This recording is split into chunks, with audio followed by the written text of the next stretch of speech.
Morning session. I'm really looking forward to listen to two very wonderful speakers. One of them, the first one, is Maria Lomeli from Babylon, and Maria will speak about innovations and challenges in digital healthcare. Look forward to that.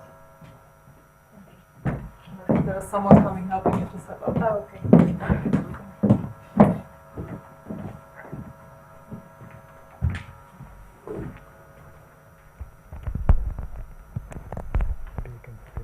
Oh, yeah.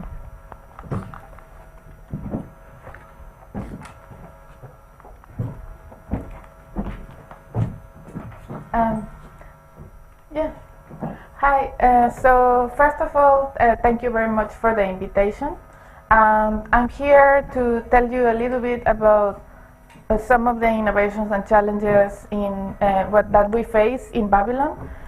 Well, first of all, I used to be a postdoc here in Cambridge, and so I tried to tailor the talk for both academics and for people in industry.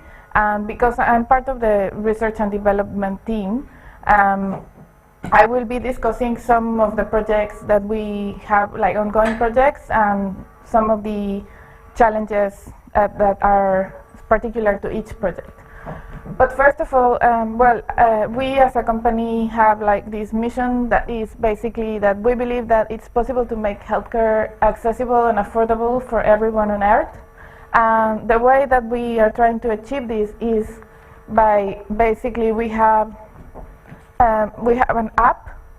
That means that the main product is the app that at the moment you have like video conference consultations with real doctors. But we have other projects. So, for example, we have other products such as the chat box, which is it's an AI that basically you input your symptoms, and then it gives you a series of questions in order to gather evidence about your disease. And then we also have a medical knowledge base, which I will briefly discuss about. And then in particular in my team, we use Bayesian models for doing medical diagnosis.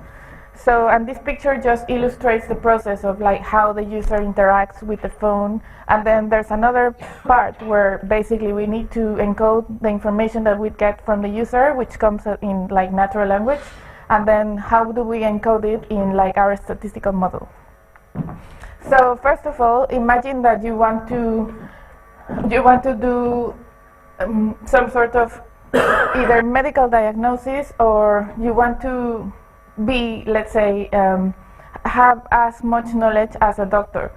So the idea of the knowledge graph that's precisely the idea, that basically you want to emulate all the knowledge that a doctor acquires during his forming years. And I must say that this is in the primary care setting for now. So in other words, how would you parse this information? Because if you're a doctor, you have some concepts of, for example, for a given disease like breast cancer. So you know that breast cancer is a disease and it has types, and it might have like duration, and it affects certain parts of the body. But you also know the relationships between the concepts. So that's what a knowledge graph is. And in the bottom, you can see that if I have some doctor notes, and it's not straightforward, how do you, as a doctor, do you create this knowledge graph, like this representation from these notes, right? So then that's why the knowledge graph is necessary to have like all the required knowledge, medical knowledge, in order to do diagnosis and all the other tasks. But then someone could ask, why did Babylon, so we have here one of our members of the knowledge team, so why did we need to create a knowledge graph in the first place? Because some people might know that there are some existing medical coding systems. So for example, SNOMED, and you have the ICD-10 and READ2 from the NHS. So basically, these are great knowledge systems, and actually the knowledge graph in Babylon is based on SNOMED, but they are not useful for our purposes because they don't have like a comprehensive ontology. So they're mostly dictionaries, and they also have some very coarse information. They don't contain like duration of diseases or lots of things that we need to do like more accurately what we want to do. There's also another problem with these medical coding systems is that there are some intentional misreporting and omission in them, and this happens mostly because they were created for billing purposes. So then, because we had all these issues, so then the knowledge team got together and then they decided to create our own knowledge graph that is tailored for our purposes. So, you know, after having all this medical knowledge is like a prerequisite to be able to do some sort of medical application. But then it's not enough to have the knowledge, but you also need to know how to search for, how to make diagnosis, how to find what disease the patient has. And if you were a doctor, there are basically 2 steps that you have to follow during the clinical examination. So the first step, you have to take, you have to ask the patient a series of questions to uncover symptoms or risk factors, and this is called history taking. And the second step is basically the physical examination, where you do some tests and you use maybe tools to measure the heart rate and stuff. But because we are in like the digital healthcare scenario, basically we only rely on the first step for making diagnosis. As I was telling you, what the user does is the user interacts with the phone, and then the idea is that you need to discover the symptoms that the user has, and this can be thought of as a dynamic process between hypothesis testing and hypothesis generation and hypothesis testing. And this is what the first project that I will tell you about is related to. So basically, it's not enough to have like all the medical knowledge, but then when you are actually interacting with the user, you need to discover his or her symptoms or risk factors in an efficient way, and in a way that you emulate the doctor's consistency and intention when he's asking questions. So one thing that was created to do this is an algorithm called the value of information, which basically, imagine that you have a bunch of diseases. Here, you have 3 diseases, and they all have some risk factors and symptoms associated to them. And so the idea is that, say you are doing this process of question elicitation, so the next question will be a function of this quantity that's called the value of information, which you can think of as the information gained by the new question. So, in other words, each of these unobserved piece of evidence will have a value of information associated to it, and then so I compute this quantity for all of my unobserved evidence, and then I pick the evidence that has the highest value of information, and then I will ask the next question associated to this piece of evidence. And then here I just added some equations that tell you how the value of information is computed. So as I was saying, so imagine you have already asked a series of questions, so then you have like some observed evidence, either risk factors or symptoms, and then you want to compute the value of information of the new piece of evidence, and this is based on the posterior probability of given of some disease being true. The posterior is a posterior because it's based on the evidence that you already asked, and then it's also a function of the entropy of that disease, and also minus the expected entropy of the new that contains a new piece of evidence. So this is how traditionally this sort of problem is tackled. So they use this value of information, but one of the problems with it is that sometimes picking the maximum, it doesn't give you like this sort of natural flow of questions, because if you think about it, you're not encoding any semantic information, right? So then what we are working on right now is like we can have the same, like still compute the value of information, but then penalize it by a cost function. And that cost function is basically associated to the similarity of the next question that you will ask. How similar is it to the question that you asked before? So the first thing you do is that you need to embed your questions in a space, in some sort of continuous space. So you can think of like a question having different properties. For example, if my question is about a disease, so in this picture we have 3 different corners that are related to pathogeny of the disease. So whereas the disease is infectious, traumatic, or tumoral, for example, I could embed a question related to the flu in this simplex, and it would be in this corner because it's a purely infectious disease. So then, given that, let's say that I asked a question about the flu, then I create this energy landscape, which is how we penalize the cost of moving around in the semantic space. So this is like one of the projects that we're working on, and as you remember, the value of information relies on some posterior probability of the disease given evidence. But I still haven't told you what does that mean. I still haven't told you which sort of statistical model we use in order to encode the relationships between risk factor, symptoms, and diseases. So the model that we use is a Bayesian network. And then, so the Bayesian network is our model where each node will represent either a disease, a symptom, or a risk factor. And then there will be an edge if, say, as a disease causes a certain symptom, or like a risk factor causes certain disease. So I have here I have like a nicer view of this same Bayesian model. And then, as I was saying, so basically you can think of, we have some diseases here, symptoms and risk factors. And as I show you in the value of information project, the symptoms and the risk factors are usually observed. So you could have like observed, one of these nodes could be observed, or these nodes, and disease nodes are never observed, so they are hidden variables.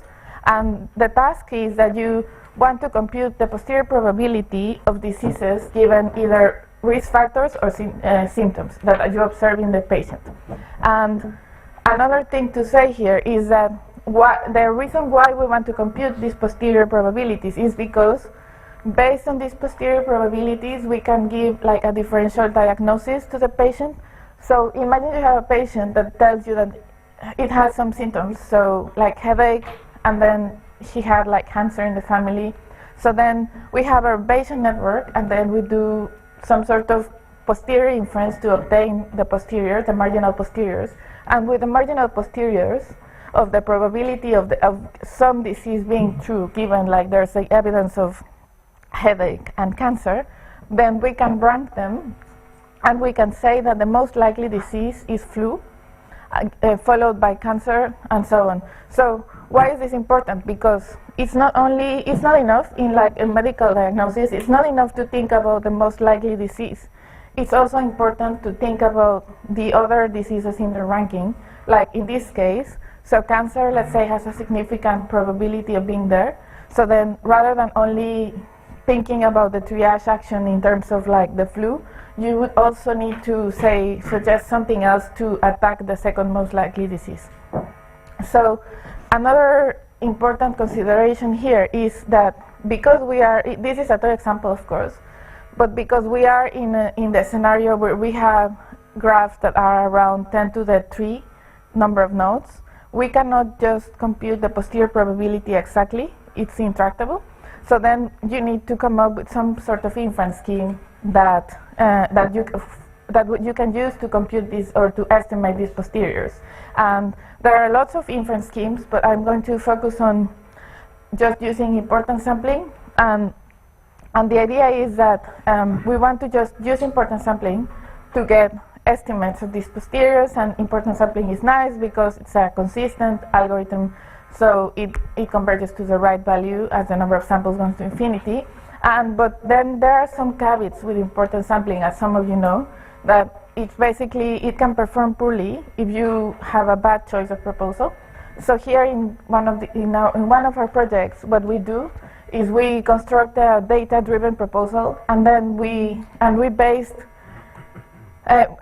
construct this proposal also using faithful inverse. So because I guess some people in the room are not familiar with what an inverse of a Bayesian network is, I will explain it briefly. So imagine you have a Bayesian network E, and as you saw, like in the case of risk factor diseases and symptoms, we have some nodes that are unobserved and some nodes that are observed. So the Bayesian network, what it does, it encodes a given factorization of the joint distribution of both observed and unobserved nodes. And then on the right-hand side, you can see that what that means is that you have a product of conditional distributions, which every conditional distribution of a node is a function of their parents, right? So this is just one possible factorization of like a graphical model G. But then another thing that I was talking about is what does it mean to have an inverse factorization. So on the left-hand side is the same, right? So you have the joint distribution, but then an inverse model is also a different factorization of conditional distributions, but the only extra requirement is that the observed variables don't have any parents. So in this case, Y could have like one or more parents, and it's just like the normal like generative model. But then in this case, the restriction is that Y cannot have any parents.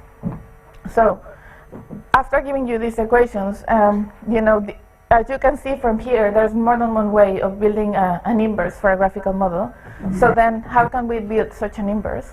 So imagine we have this graphical model with all these nodes, and then E is the only observed node.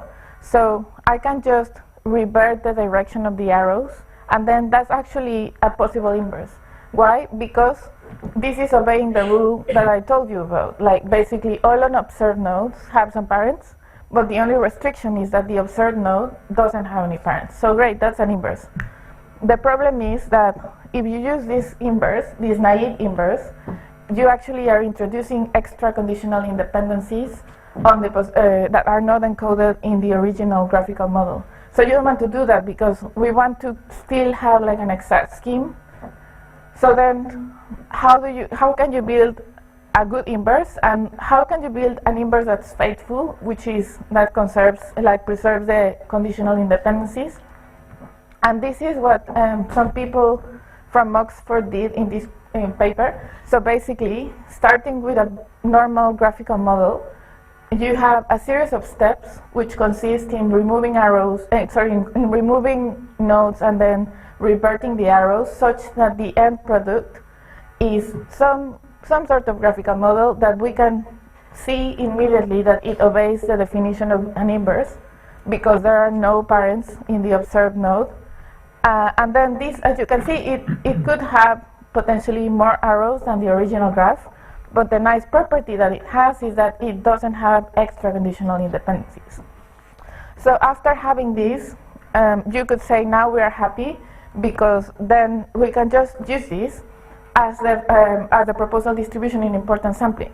But the catch is that imagine if we start with this generative model, if I give you all the information, you could easily sample like ancestrally. So you can sample A, you can sample then B given A, C given A, and then D given B and C, and so on, because you have access to the conditional probability table. Imagine these are binary variables.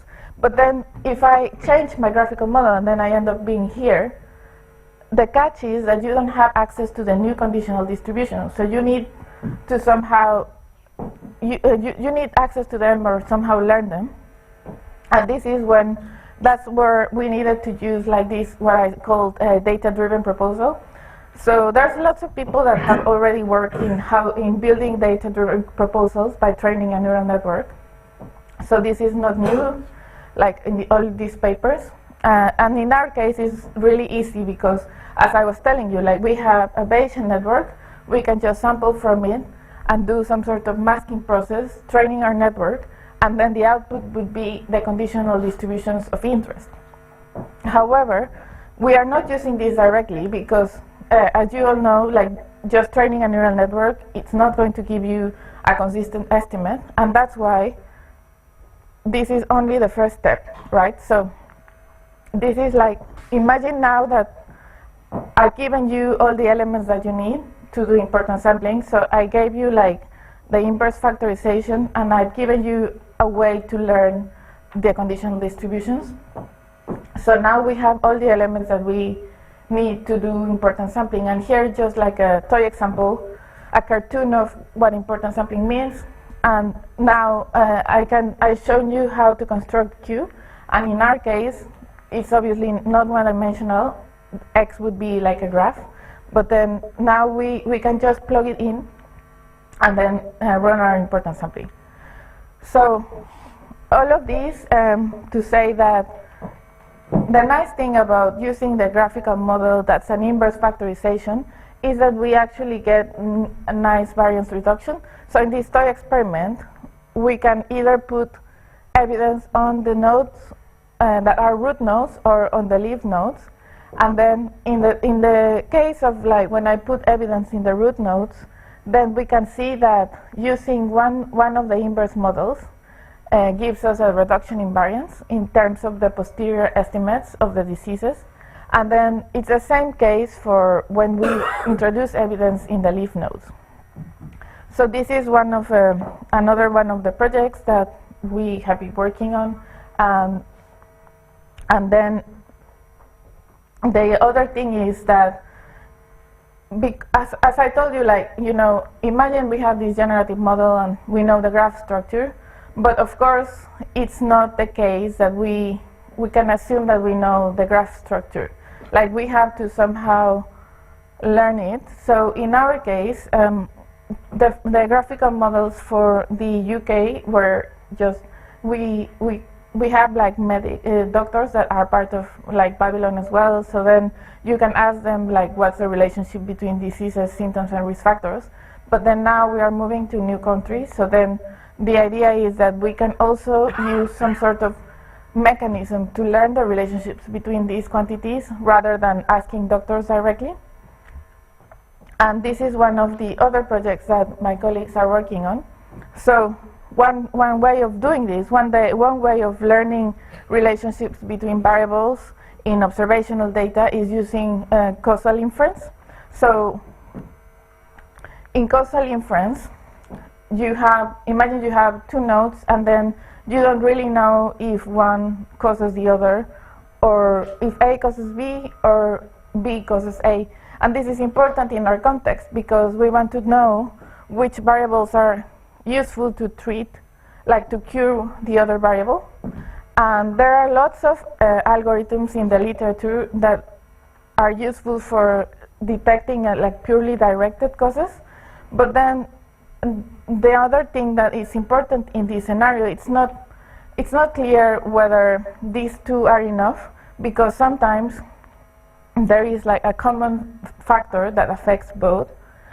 So it's important to have not only like a purely directed causal discovery algorithm, but also you want one that includes the discovery of common causes. Like, for example, in our case, we know that two diseases can be correlated because of a common risk factor. And then in that case, if we discover a common cause, then we cannot say that if we treat A, it will cure B, or vice versa, because we know that there's this underlying thing. So all of this to say that in the case of our causal discovery algorithm, we have to include these three relationships. So in other words, we have an algorithm that can uncover either purely directed relationships or relationships where there's a common underlying cause. And then this is one of the results from people in my team. And the idea is that one of the things that I can say, and another thing I can say about this method, is that it doesn't have as restrictive assumptions as other competing methods in the literature, because usually methods, causal discovery algorithms rely on either additive noise assumptions or linear assumptions. And then we have some toy experiments now that show that we can detect more than that. So I hope I've convinced you that this is important. So now, now we can uncover like causal relationships between random variables, but then what can we do with them? And the nice thing about causal inference is that we can do what people call the do calculus. In other words, in like a medical context, sometimes you want to do an intervention on some disease, for example, but then you cannot carry on a clinical trial for many reasons, like maybe it's unethical or it's like prohibitively costly. So then you want to do the same, like do an intervention, but without having to carry on with a clinical trial. So this is why the do calculus is important. So then we can ask questions as the following. So if I treat this disease, will it have an effect on this symptom? Which means kind of like removing arrows in our original graphical model. But that's very interesting on its own. But another very interesting thing is we can also go beyond interventions and we can ask counterfactual questions. For example, would symptoms still be present if I had treated this disease?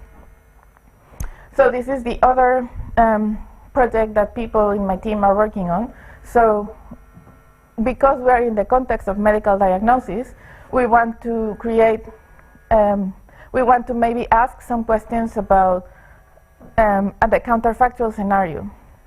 So I will give you an example in this picture.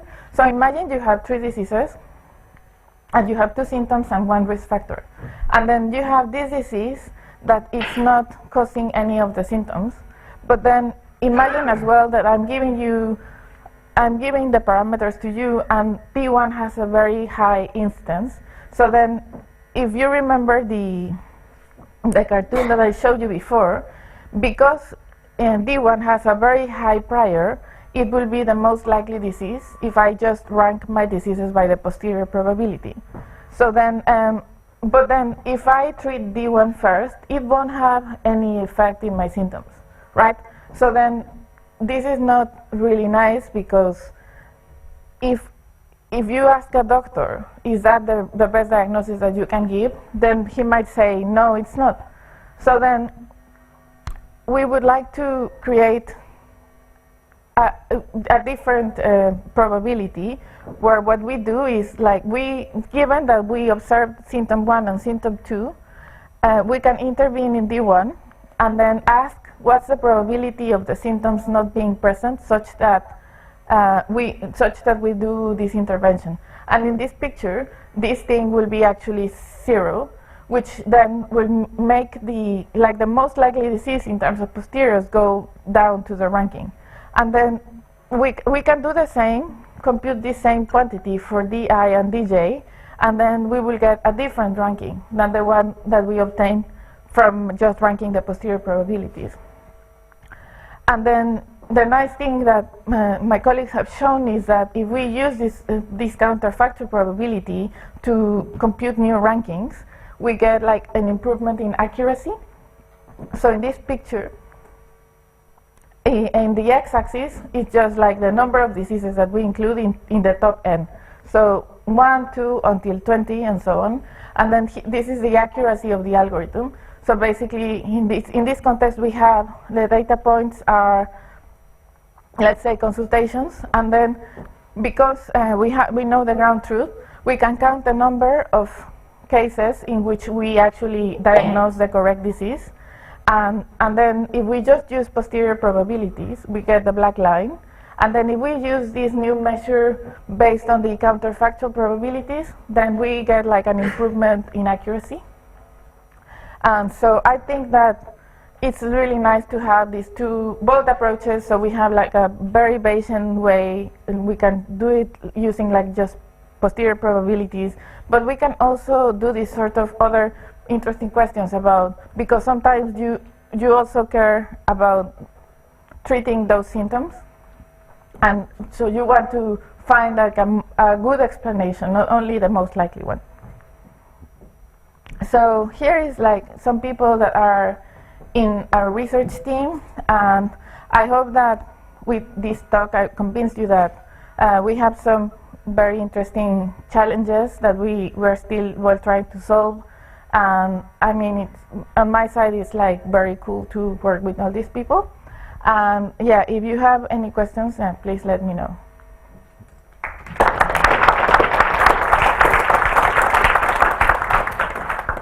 Thank you very much.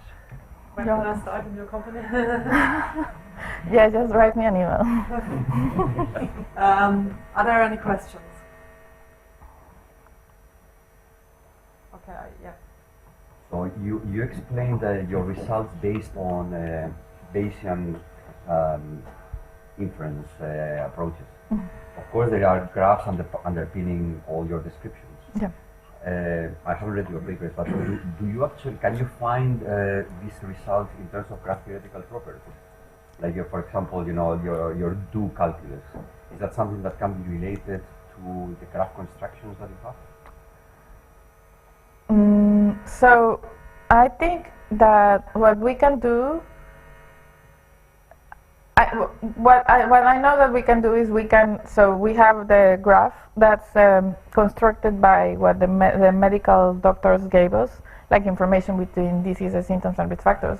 What you can do is you can like compute. You also have like observational data in forms of electronic health records.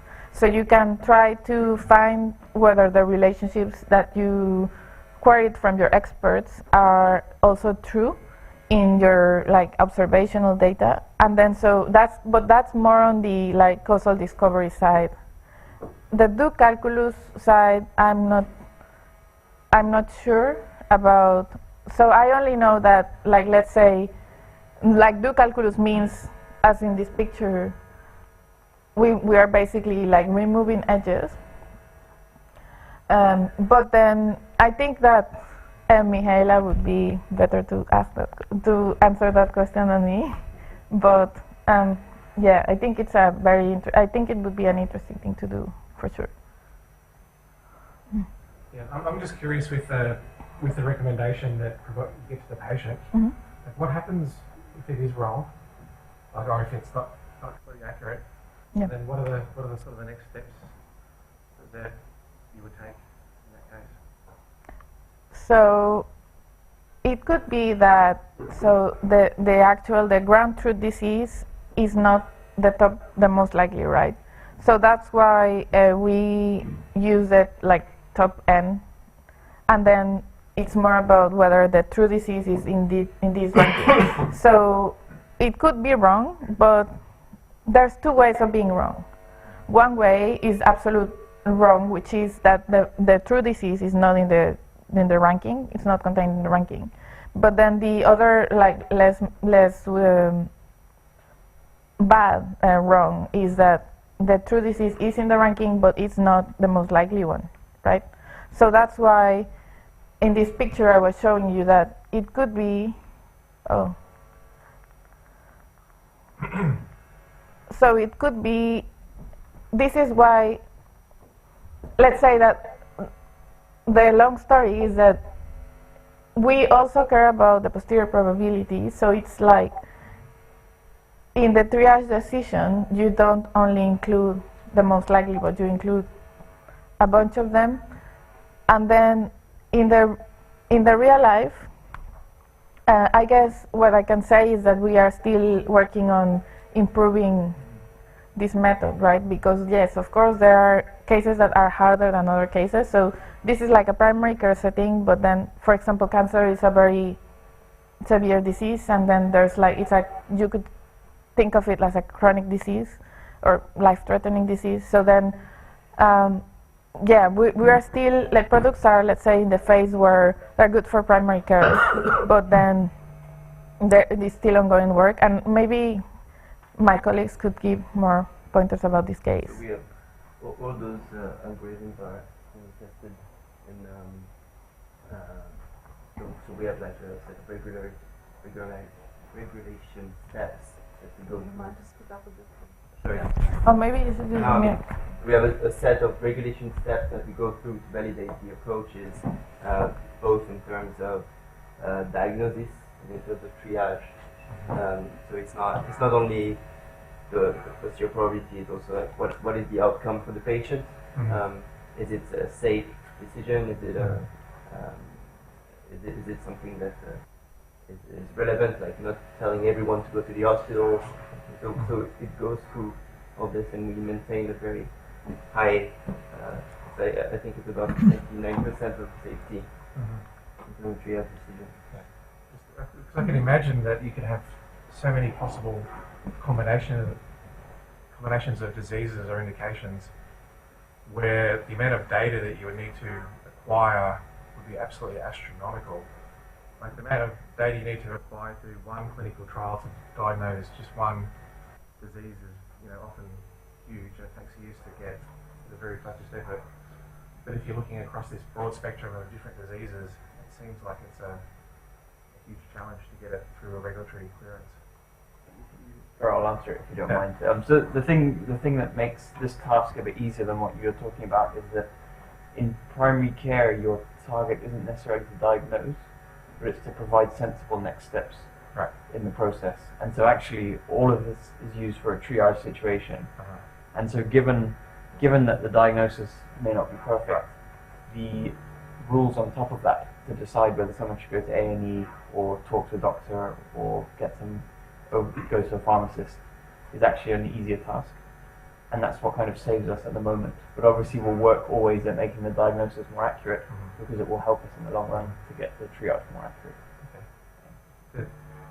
In conversations I've had with the regulators, is that if an app does anything more than what you could do on a pen and paper, then it becomes a medical device that needs regulatory clearance.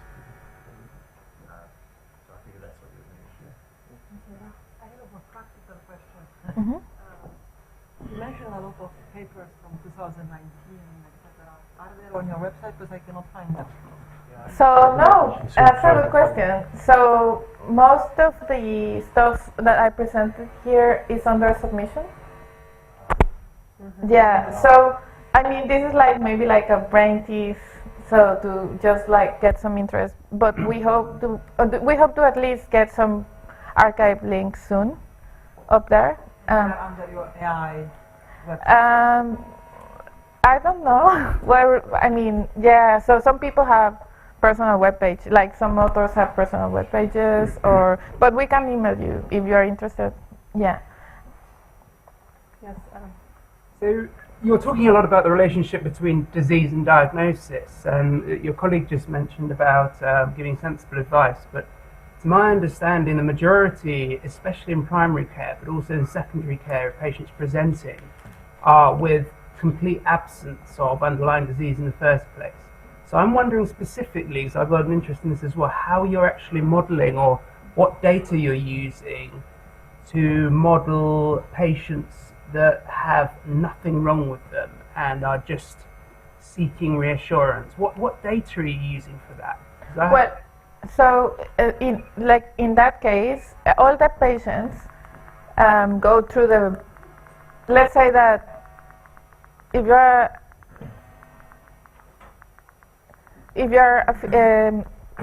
you have signed up to our app, you would go through the process of interacting with the phone either via the chat box or via a virtual consultation, right? So then what happens if you don't have any disease? So it's the same as if you did in terms of like the doctor asks you what's wrong with you, and then he goes through a series of questions, and then what in the graphical model context, you would get like false, false, false, false, false, false, so false, false, false, well, something like that, right? Mild headache, maybe.